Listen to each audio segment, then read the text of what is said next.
Hi everyone, it's Dale Stiles here with our final video discussion. This week we're discussing online reviews and the nastiness that exists on many reviews and how some retailers, restaurants, and car dealers are fighting back with lawsuits.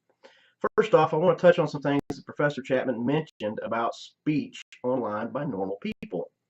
Our Constitution gave us freedom of speech and freedom of expression in the First Amendment. This was considered an inalienable right at the time, and I believe it still is. But here's another thing to consider. We also have the Second Amendment that gives us the right to bear arms. We need to be able to say what we think and defend ourselves against a tyrannical government.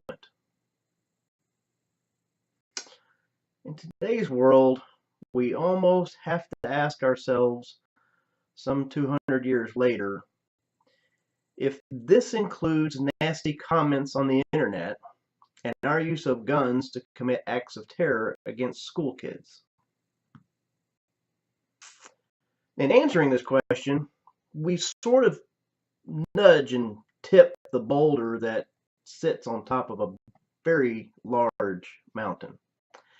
And each time we nudge it, tip it, and bump up against it, we send little tiny pebbles trickling down the side. At what point do we adjust our Constitution and its amendments to make our modern world a better place? What would our forefathers think of what we've done with all of their hard work? Anyway, on with the topic. Online reviews have become something I do very often.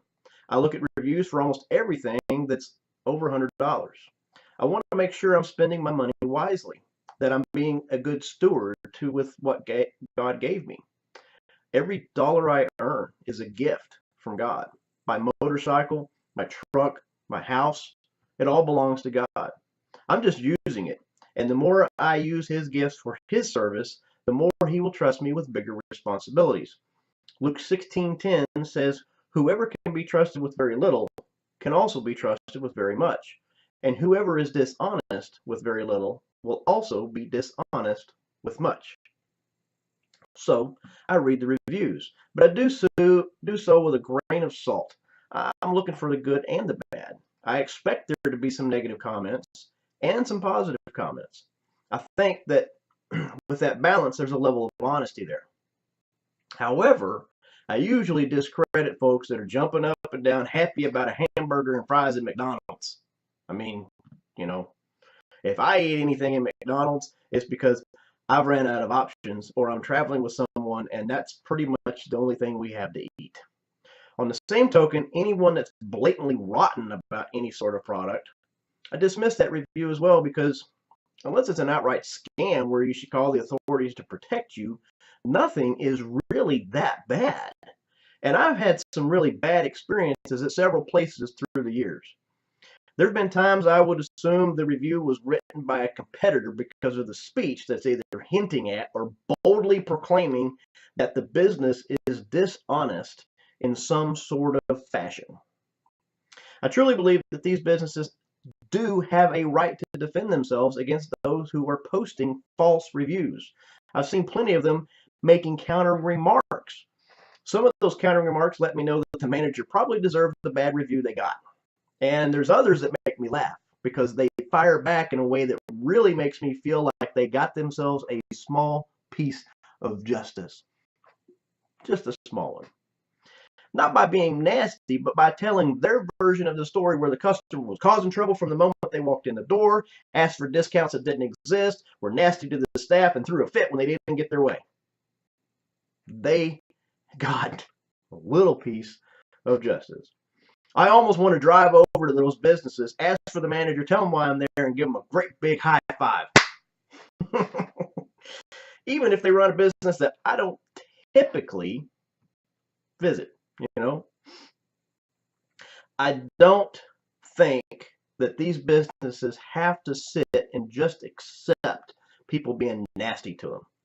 Scripture tells us that we shouldn't sue a brother, but do everything we can to work it out amongst ourselves.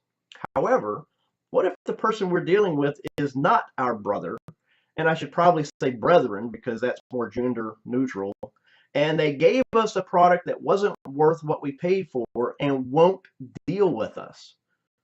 Do we sue then? I think it goes back to the instructions on being a good steward. What do we expect to get out of the lawsuit? If the answer is revenge, then the answer is no, we don't sue. Let God deal with that. However, if the answer is more along the lines of I'm trying to recover money that was essentially stolen from me, then I think it's honorable to ask for that money to be returned to us. Now, that's what I'm feeling right now in this moment, but obviously I'm not the final authority on that. If anyone has a differing opinion backed by Scripture, I'm asking that you set me straight. In the end, we're all accountable to the Father, and if I'm wrong, I really want someone to tell me so that I'm spreading good seed on fertile soil. All right, guys, that's it for this week. My lunch break's just about over, and I need to get back to this project I'm working on. It's big enough that I brought in a folding table from the garage so I can separate my work from my personal stuff, and as a result, this tiny little room is a complete disaster. I am so glad that you cannot see the stuff that you cannot see. I hope you all have a blessed weekend. Wish you all the very best. Many of you have been very kind to me and have enjoyed our many interactions. I'll see you in the comments.